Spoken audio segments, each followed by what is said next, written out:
Oi, gente, nós vamos falar sobre os escolhidos. Em 2 Timóteo 10, fala assim: sofro todas as coisas por causa dos escolhidos, para que também eles possam obter a salvação que está em Cristo Jesus, com glória eterna. O que isso significa? Ele está falando que o nosso Messias, ele sofreu no madeiro por causa de nós, eleitos, para nós podermos obtermos a salvação que vem pela graça e foi a causa no madeiro. Então nós temos isso um presente. Em João 17:24 fala assim: Pai, eu desejo que aonde eu estou estejam comigo também aqueles que me destes, para que eles vejam a minha glória, a qual tu me destes, porque tu me amastes antes mesmo da fundação do mundo. Então nós vemos que o Pai deu para Jesus, para o nosso Messias, os eleitos, nós. E ele também amava, antes mesmo da fundação do mundo, a nós e ao Messias, o Pai. Então, mesmo antes de nós existirmos, nós fomos criados, nós fomos escolhidos pelo nosso Pai. E isso nos traz uma alegria. Em João 13:18 fala o seguinte: eu não falo de todos vós. Eu conheço aquele que eu escolhi, mas para que possa cumprir as escrituras, o que come o pão comigo levantou-se contra mim. Então, nós entendemos que Judas, ele era o traidor, ele não era um escolhido do Pai, ele é um inimigo em forma de cordeiro no meio deles. E ele foi vaso de ira, mas ele precisou estar lá no meio para ele poder agir. Então o Pai determinou quem ia ser vaso de honra, que está junto com os Messias, e também um vaso de ira para trair também, que estava perto do Messias, que foi Judas, porque ele amava o dinheiro. Então, em João 15, ao 16 ao 19, fala o seguinte: não me escolheu vós a mim, mas eu vos escolhi a vós, e nomeeis para que vás e dê fruto, e o fruto persevere, a fim de que todo mundo que pedires em meu nome ao Pai, ele o conceda. Se vós fosse do mundo, o mundo amaria a vós, porque vós não sois do mundo, antes eu vos escolhi do mundo, porque é um mundo que vos odeia. Aqui deixa bem claro que o Messias, ele nos escolhe, ele que nos tira do mundo, ele que tira dessa mentalidade de corrupção, de pecado, de depravação total, ele que tira da transgressão da lei, ele que nos tira, ele que nos transforma, ele que nos regenera, ele que nos escolhe. Por isso que nós não temos mais prazer de fazer as coisas que agradam o mundo. Nós não temos esse prazer.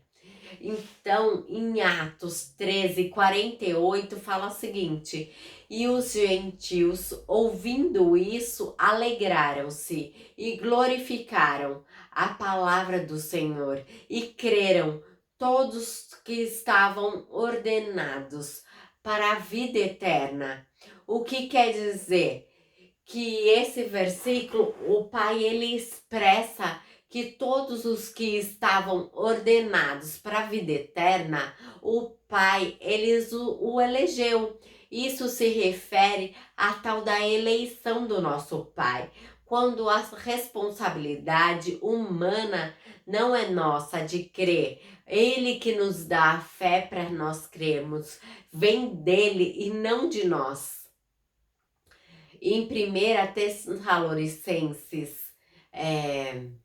1, 4 e 5 fala o seguinte: sabendo, amados irmãos, que vós sois eleição de Deus, porque o vosso evangelho não foi a vós somente palavras, mas também em poder e também no Espírito Santo, e em muita certeza, como vós sabeis que tipos de homens fomos entre vós, por vossa causa.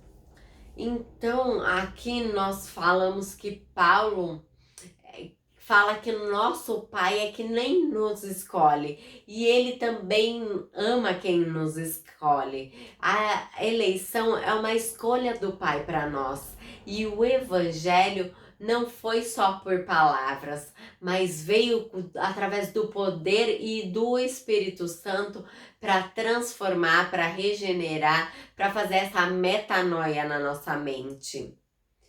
E isso é excelente. Em 2 Tessalonicenses 2,13 fala o seguinte: mas devemos sempre dar graças ao Pai por vós, irmãos amados no Senhor, porque o Pai desde o princípio vos escolheu para a salvação, através da santificação do Espírito e a convicção na verdade.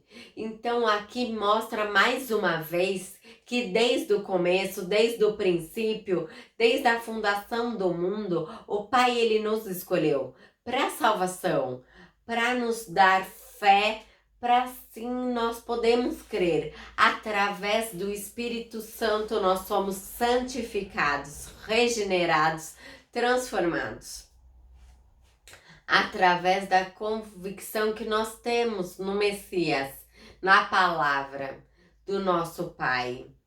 E isso é muito excelente. Em 2 Timóteo 1:9 fala o seguinte: que nos salvou e nos chamou com uma santa vocação, e não segundo as nossas obras, mas segundo o seu propósito.